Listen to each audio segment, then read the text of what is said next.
Ce que j'aurais aimé savoir avant d'aider les autistes épileptiques. Une plongée dans la Fondation Charlie. Bonjour mes amis. Tout d'abord, remercions le Tout-Puissant de nous avoir permis de nous réunir aujourd'hui. Salutations également à tous nos amis de YouTube. Et bienvenue, la famille Quincourt. Bienvenue à vous, présente aujourd'hui avec nous. Espérons que vous apprécierez le cercle et que vous en sortirez plus éclairés.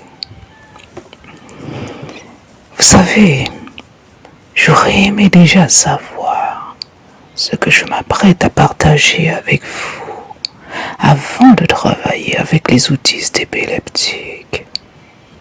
Parents d'autistes épileptiques, professionnels ou toute personne intéressée, pour vous dire ce que j'aurais aimé savoir, je vous emmène en plongée, une plongée profonde et enrichissante dans le site de la Fondation Charlie. À 11 mois, Charlie Abraham a développé une épilepsie difficile à contrôler. Après avoir essayé tous les médicaments disponibles sans succès, Jim Abraham a finalement trouvé le seul traitement qui a redonné vie à son fils. Aujourd'hui, Charlie est guéri de ses crises et travaille comme enseignant maternel.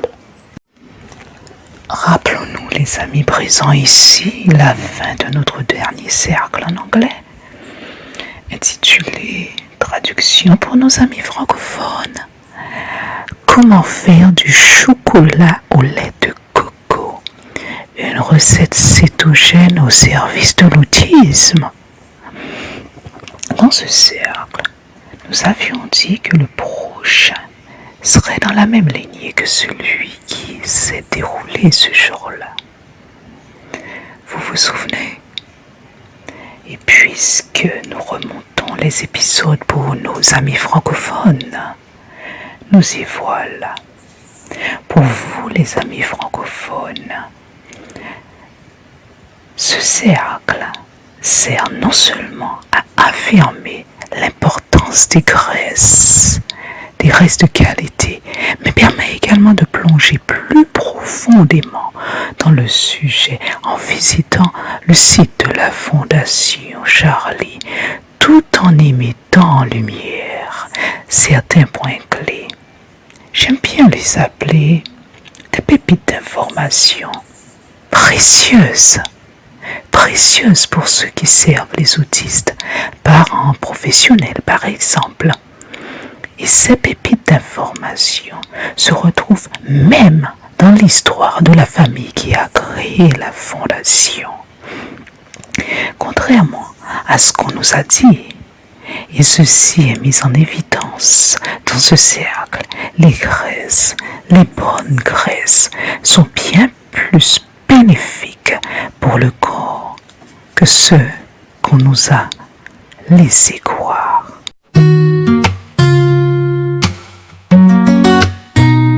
Bienvenue mes amis dans le cercle pour la connaissance de Sun Hello. Rien ou un savoir plus rare que familier vous est transmis, rare au point qu'il semble être des pépites d'or, issus des profondeurs d'un iceberg. Êtes-vous prêts les amis? Êtes-vous prêts? Le cercle pour la connaissance de Sun Hello vise à mettre en lumière les défauts potentiels des perspectives sur l'autisme, un savoir qui peut potentiellement vous aider à faire évoluer votre propre perspective de l'autisme hors des sentiers battus, et plus encore si vous êtes prêts et disposés. Êtes-vous prêts les amis? Êtes-vous prêts pour un voyage hors de l'ordinaire? Êtes-vous prêts à vous asseoir et nous écouter attentivement? Êtes-vous prêts à nourrir votre esprit avec des aliments sains et délicieux? Êtes-vous prêt à nous rejoindre dans ce beau voyage afin que l'autisme, vu autrement, se manifeste de plus en plus? Êtes-vous prêts, les amis? Êtes-vous prêts pour un voyage hors de l'ordinaire? Êtes-vous prêts?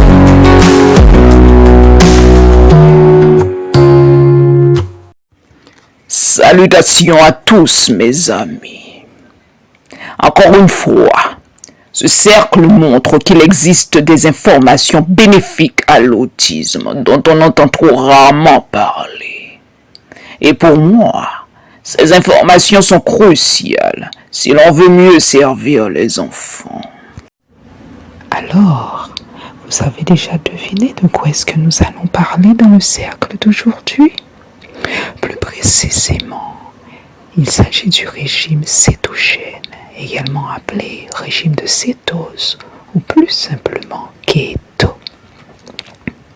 Êtes-vous prêts pour une plongée en profondeur, mes amis? Tchouboum!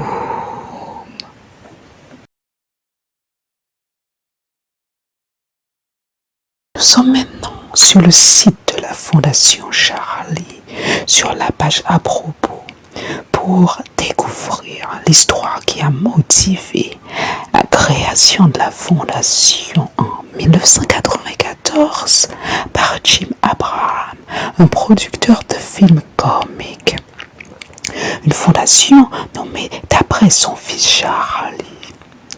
Quand Charlie a développé l'épilepsie, tous les traitements disponibles ont été essayés, mais aucun n'a marché. Alors voici ce qui s'est passé. Charlie est tombé malade d'une horrible épilepsie. Tous les médicaments disponibles ont échoué et sa chirurgie cérébrale n'a pas pu arrêter les crises. Que fit Jim Abraham lorsqu'il a réalisé que les médecins, les docteurs plutôt, ne pouvaient pas aider son fils? Animé par un fort désir d'aider son fils, Jim Abraham adopta une attitude encore plus proactive en s'éloignant du chemin traditionnel et découvrit le régime keto, le seul traitement qui a redonné vie à son fils. Écoutez bien, parents, et comprenez à quel point il est important de faire confiance à son intuition lorsqu'il s'agit d'aider efficacement son enfant. Et les médecins n'avaient pas de réponse. Jim Abraham était désespéré. Il a décidé de commencer ses propres recherches sur l'épilepsie. Il a assisté à des conférences médicales et a lu tous les livres qu'il a pu trouver sur le traitement de l'épilepsie. Et un jour, dans une bibliothèque médicale, il a trouvé quelque chose dont personne ne lui avait parlé, un livre décrivant un régime qui aurait guéri la moitié des enfants épileptiques qui le suivaient. Et c'était comme stupéfait. Comment cela pourrait-il être? Le livre affirmait que des experts ici à Baltimore perfectionnaient ce qu'on appelle le régime cétogène, un régime composé en grande partie de quelque chose que la plupart des médecins nous disent d'éviter, les généreuses portions de graisse. Contre l'avis de son propre médecin, Jim a amené Charlie au centre John Hopkins pour enfants, où il a trouvé l'homme qui a écrit le livre, le docteur John Freeman. J'ai lu le message du docteur Montessori sur les parents étant les gardiens de l'enfant, dans votre flipbook, l'autisme, un iceberg. Je n'arrête pas de penser que l'histoire de Jim Abraham illustre, concrètement, ce qu'elle dit sur le rôle des parents. Je cite, « Les parents ne sont pas les constructeurs de l'enfant. » Pour comprendre ce que signifie cette partie, je vous encourage vivement à lire le livre « L'enfant ». Mais ils en sont les gardiens. Leur rôle est de le protéger, de prendre intensément soin de lui, comme s'ils assumaient une mission sacrée qui dépasse les intérêts et les concepts de la vie extérieure. Les parents sont des gardiens surnaturels comme il en existe dans la religion, avec les anges protecteurs, dépendant uniquement et directement du ciel. Étant plus puissant que toute autorité humaine et unis à l'enfant par des liens qui sont invisibles à ce dernier. pourtant indissoluble. Leur histoire est un exemple éclairant, elle démontre qu'ils connaissaient vraiment leur rôle, consciemment ou non. Je ne sais pas, mais ils le savaient. En tant que parents, il est important que nous ayons le dernier mot dans les décisions concernant nos enfants.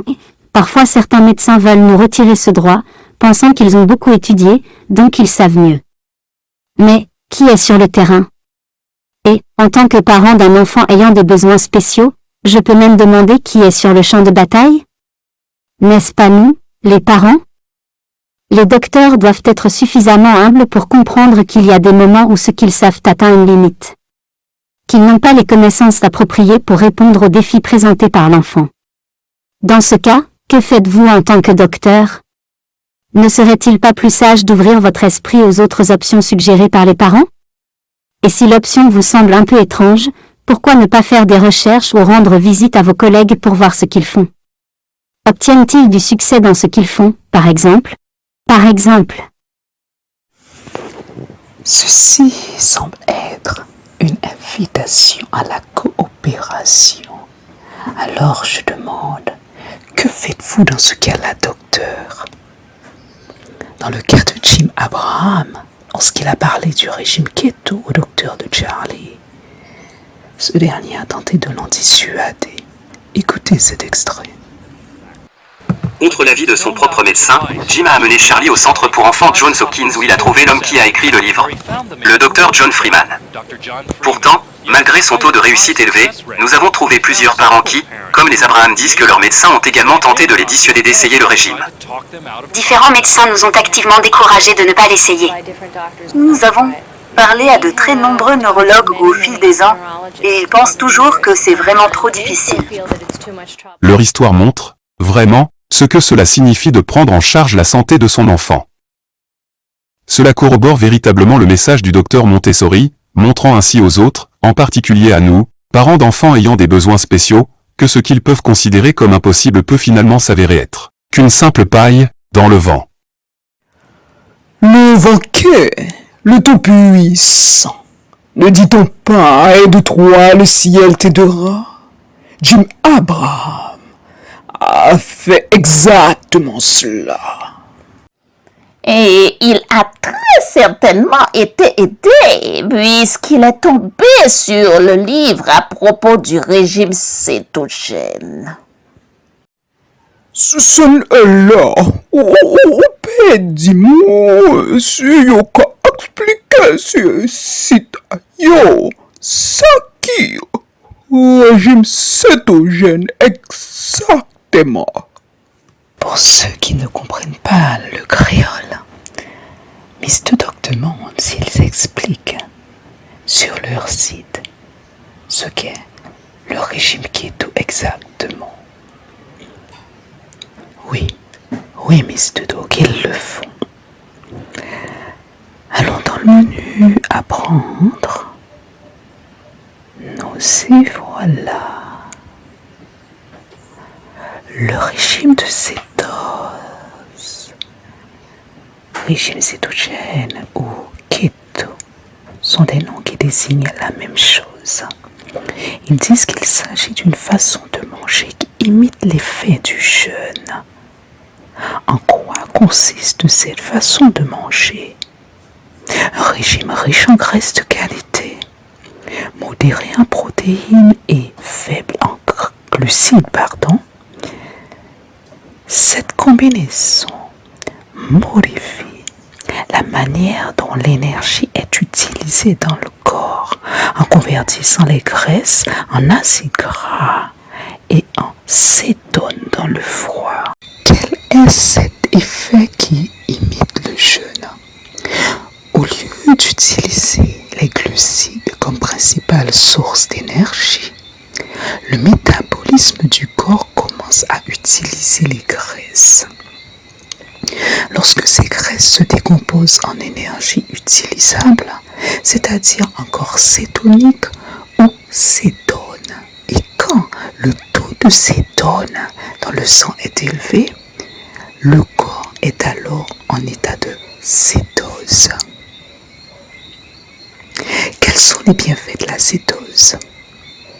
Avant de répondre à la question, il me semble important de souligner d'abord la manière dont certaines personnes perçoivent les graisses saturées.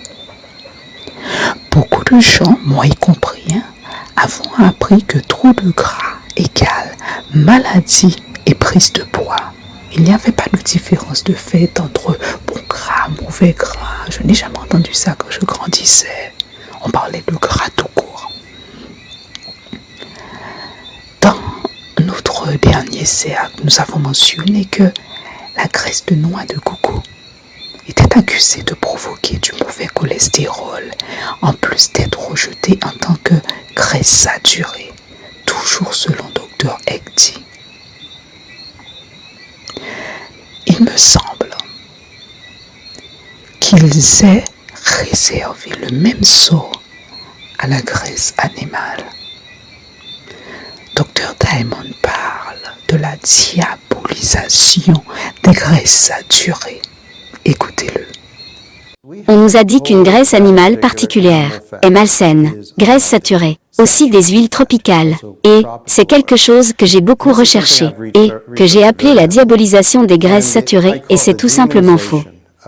Et, donc, il y a une chose sur laquelle j'insiste auprès de mes collègues, en particulier de ceux qui prescrivent un régime riche en graisse à leurs patients. J'entends tout le temps des gens dire « mon enfant souffre d'épilepsie ». Mais je crains que si je lui donne un régime riche en graisse, nous échangerons ces épilepsies contre une maladie cardiaque, et je donne des conférences aux médecins, je donne des conférences au public et je leur démontre qu'il n'y a aucune raison de craindre les graisses animales saturées. Que c'est une combinaison de graisse et de sucre qui est vraiment malsaine et je montre la science derrière la raison pour laquelle nous ne devrions pas craindre la consommation de graisses saturées. Dans ma conférence, je vais couvrir la science défectueuse qui, en fait, a commencé dans les années 1950 avec quelqu'un nommé Ansel Keys qui croyait simplement que la consommation de graisse augmenterait votre cholestérol, ce qui provoquerait votre maladie cardiaque. Il n'y a jamais eu de science pour soutenir cette idée. Et puis je vais en fait parler de la façon dont nous devons arrêter de craindre les graisses dans notre assiette, en particulier les graisses animales ou les huiles tropicales, et accueillir ces aliments comme étant bénéfiques et éviter les aliments qui augmenteront notre taux de sucre dans le sang. Keto, comme souligné ici, a le pouvoir de guérir. Nous l'avons vu d'ailleurs à partir du cas de Charlie. Le régime cétogène guérit l'épilepsie. Finalement, ce fut au tour de Charlie d'essayer le régime de Millie. On a supprimé tous ses médicaments et on l'a nourri principalement avec des graisses. Son père dit que c'était un miracle. Ses crises ont commencé à diminuer immédiatement, je veux dire, c'était assez dramatique, vous pouviez le tenir et vous pouviez en quelque sorte le sentir moins intense et en quelques jours, il a complètement cessé d'avoir des crises. Considérez les résultats. La plupart des enfants qui essaient le régime à Hopkins peuvent revenir à une alimentation normale après 2 ans, ne plus jamais avoir besoin de médicaments et rester sans crise. Je vois des résultats comme j'ai vu, oui. Il y a tellement de mots encourageants de la part des parents qui ont suivi le régime et cela fonctionne. La majorité des informations que je suis sur le point de vous délivrer provient, il est vrai, du site de la Fondation. Pour le reste, j'ai puisé dans notre flipbook, que je qualifie souvent de e-book, mais c'est un flipbook en réalité. J'y ai puisé afin de vous porter certains éclairages. Alors, le régime cétogène semble améliorer la capacité des mitochondries, les centrales énergétiques de nos cellules, à répondre aux besoins énergétiques de notre corps d'une manière qui réduit l'inflammation et le stress oxydatif. La raison pour laquelle les mitochondries sont appelées centrales énergétiques de nos cellules est que l'une de leurs principales fonctions est de transformer l'énergie provenant des aliments et de l'oxygène en énergie utilisable par les cellules du corps. En optimisant la façon dont notre corps utilise cette énergie, nous renforçons notre capacité à combattre plusieurs maladies, ainsi qu'à affronter les facteurs de stress de notre mode de vie moderne. Dr. Fry nous explique que la régression développementale, un type d'autisme, est, écoutez bien cela les amis, probablement l'élément qui indique que les mitochondries ne fonctionnent pas correctement chez les personnes atteintes de TSA, trouble du spectre de l'autisme. La régression développementale, ce type d'autisme, fait référence à ces enfants qui se développaient normalement et qui soudainement perdent des compétences qu'ils avaient acquises. Il peut s'agir d'un nombre de mots qu'ils prononçaient ou de déplacement de meuble en meuble, par exemple. Poursuivons notre lecture, mes amis. Devinez quoi?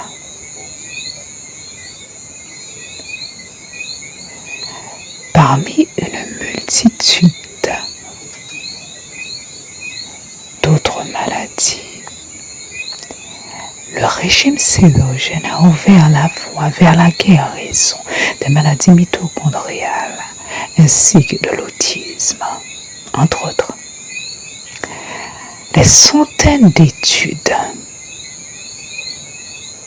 lit-on toujours, ont été réalisées montrant les bienfaits thérapeutiques du régime cétogène pour une variété d'états pathologiques.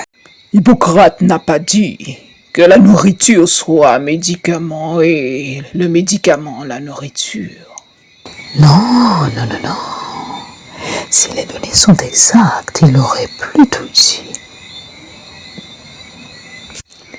que la nourriture soit ton médicament et le médicament ta nourriture. Ne s'agit-il pas ici d'une personnalisation de la nourriture et du médicament? Ce qui signifie pour moi la nourriture qui peut être reçue comme un médicament par un groupe d'humains à un moment donné peut ne pas être reçue de la même manière par un autre groupe à ce moment précis, ou même jamais. Cela dépend vraiment des besoins du groupe à un moment donné. Oui, j'ai appris cela par expérience. Cela vous est-il déjà arrivé?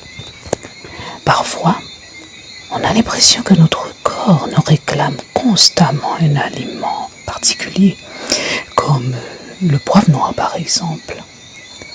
Dans mon cas, c'était un aliment que j'avais arrêté de consommer parce qu'on m'avait dit qu'il n'était pas bon pour nous. Comme c'est souvent le cas avec beaucoup de choses que nos aînés ou ancêtres mangeaient. Je traversais cette période où ma curiosité me poussait à aller chercher les bienfaits des aliments réclamés par mon corps. Et j'ai appris que le poivre pouvait aider à soulager les ballonnements. Le plus drôle, c'est que je me sentais justement ballonné à ce moment-là. Donc le poivre noir était devenu mon médicament à ce moment-là. Le régime cétogène fonctionne. Et, pourtant, on ne propose pas cette option aux parents. C'est incroyable. Les docteurs savent que les médicaments qu'ils utilisent n'aident pas l'enfant, c'est évident. Toutefois, ils insistent pour utiliser leurs médicaments. Qu'est-ce que c'est que ça? Nous leur confions une partie de notre vie, l'une des choses les plus précieuses pour un parent, nos enfants. Le régime cétogène a le pouvoir de guérir. Et ils l'ont gardé secret.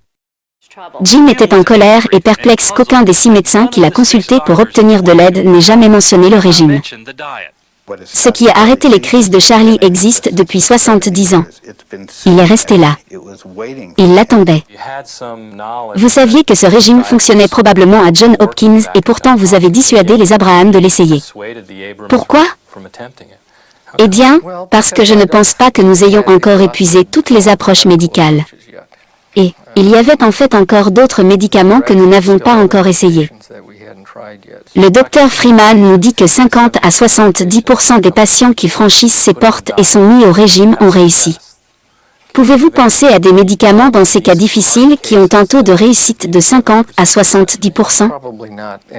Probablement pas quelque chose qui arrive à ce niveau. Alors pourquoi les médecins modernes ignorent-ils ce régime? Le propre médecin de Charlie a une réponse surprenante. Il n'y a pas de société pharmaceutique derrière le régime cétogène, et il ne peut probablement jamais y en avoir à moins que quelqu'un ne commence à commercialiser des saucisses et des œufs avec de la sauce à la crème dessus en tant que médicament.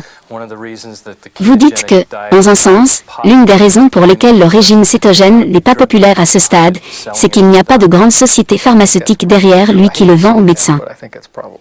Je pense que c'est probablement vrai.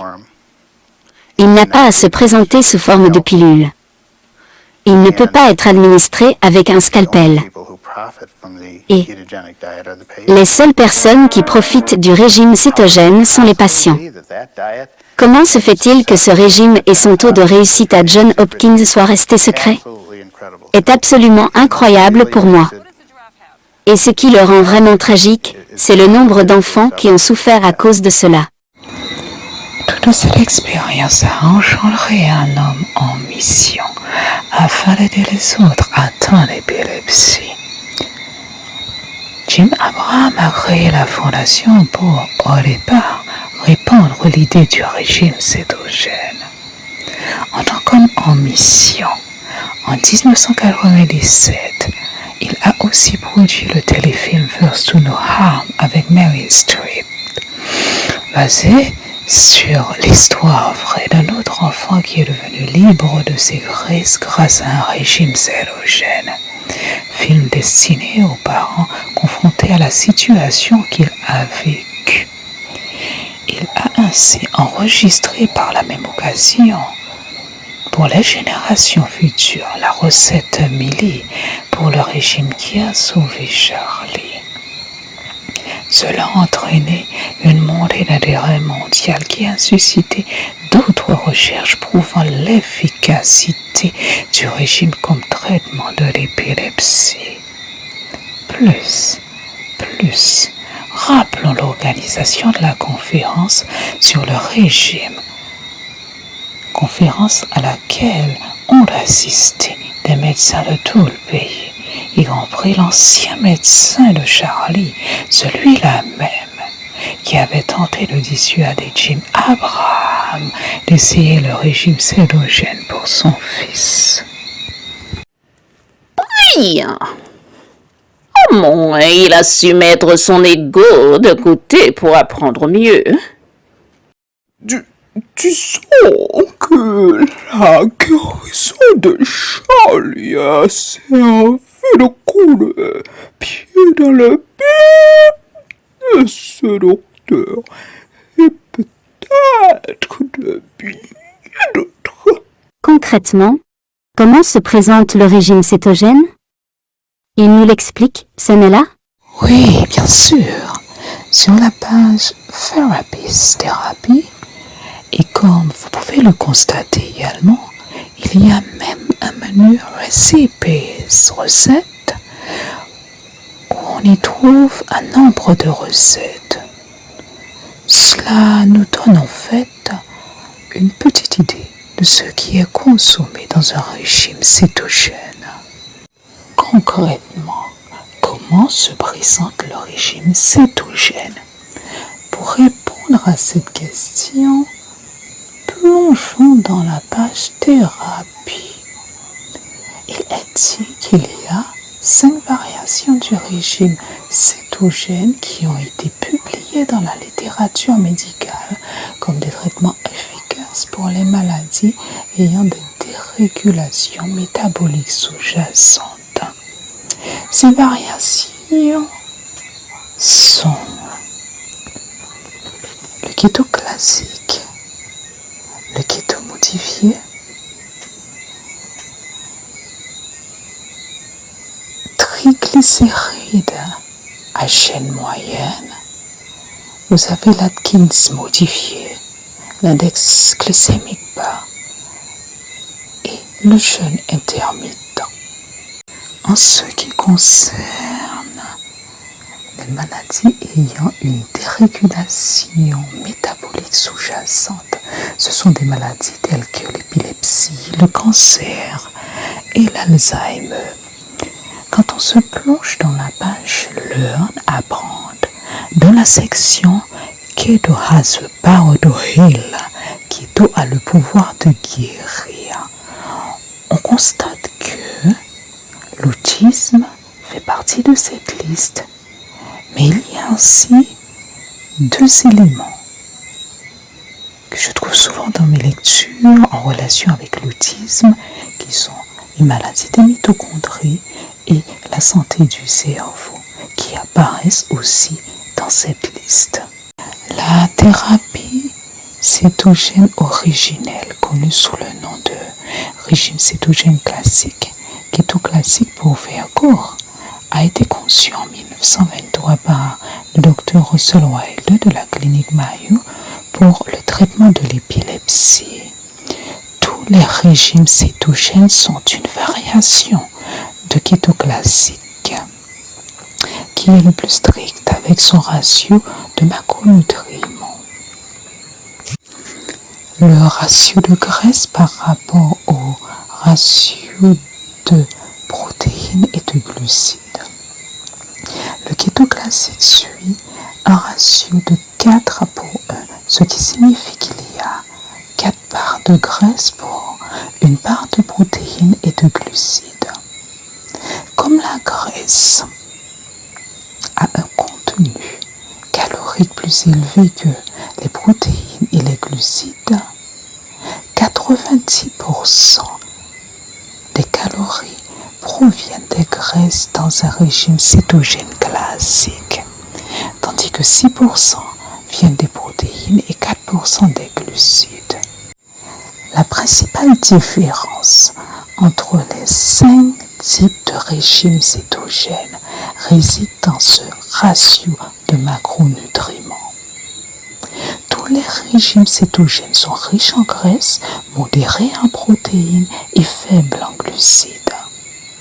Cette combinaison modifie la manière dont l'énergie est utilisée dans le corps en convertissant les graisses en acides gras et en cétones dans le froid. Si vous voulez en savoir plus sur les différents ratios selon les variations, je vous invite à consulter ce tableau.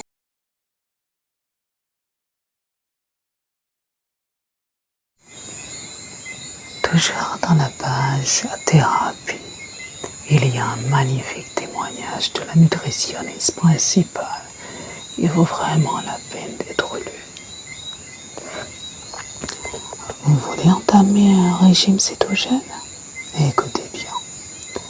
Si vous pensez qu'un régime cétogène vous sera bénéfique, nous vous encourageons à consulter un de nos nutritionnistes, à visiter un hôpital participant ou à nous contacter afin que nous vous guidions vers la meilleure option possible en considérant vos besoins spécifiques. Recipes, recettes, miam miam. Toutes nos recettes d'après ces styles sont conçues et approuvées pour les personnes suivant un régime cétogène. À la Fondation Charlie, nous croyons qu'un régime cétogène doit être composé d'aliments complets, naturels, tchaka pour notre chocolat au coco, que nos amis francophones découvriront bientôt. Riche en fibres, tchaka, et provenant de son environnement local, encore un tchaka. Notre chocolat au coco peut-il être utilisé comme une recette keto? Il y a de fortes chances. On nous ferait part de ce que vous en pensez une fois que nous aurons tenu le cercle. Les menus store et resources, boutique et ressources sont comme des boîtes à trésors. Alors, je vous encourage vivement à prendre le temps par vous-même de découvrir ces trésors. Bien, ce sont mes derniers mots sur le sujet. Quelqu'un a-t-il quelque chose à partager? Mille merci. Et bénédictions. Pas seulement de ma part, mais de ma famille. Les informations que nous avons obtenues ici vont nous être très utiles, et nous les partagerons avec les parents d'autistes épileptiques qui, nous en sommes sûrs, ne connaissent pas le régime cétogène. Sinon, nous en aurions déjà entendu parler. C'est dans ce cercle que nous en avons entendu parler pour la première fois. Nous n'avions aucune idée qu'il existait un régime cétogène. Donc, merci encore. Et bénédiction. C'est sur ces quelques mots que nous bouclons ce cercle. Si personne n'a quelque chose à rajouter. D'accord. Famille Quinco, ce fut un plaisir de vous compter parmi nous. Merci de votre présence. Également merci à tous nos autres amis ici présents et sur YouTube. À bientôt les amis pour notre prochain cercle. Bye for now.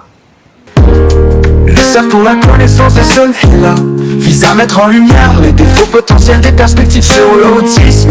Un savoir qui peut potentiellement vous aider à faire évoluer votre propre perspective de l'autisme hors des sentiers battus, et plus encore si vous êtes prêts et disposés. Êtes-vous prêts, mes amis? Êtes-vous prêts pour un voyage ordinaire? Êtes-vous prêts à vous asseoir et nous écouter attentivement? Êtes-vous prêts à nourrir votre esprit avec des aliments sains et délicieux?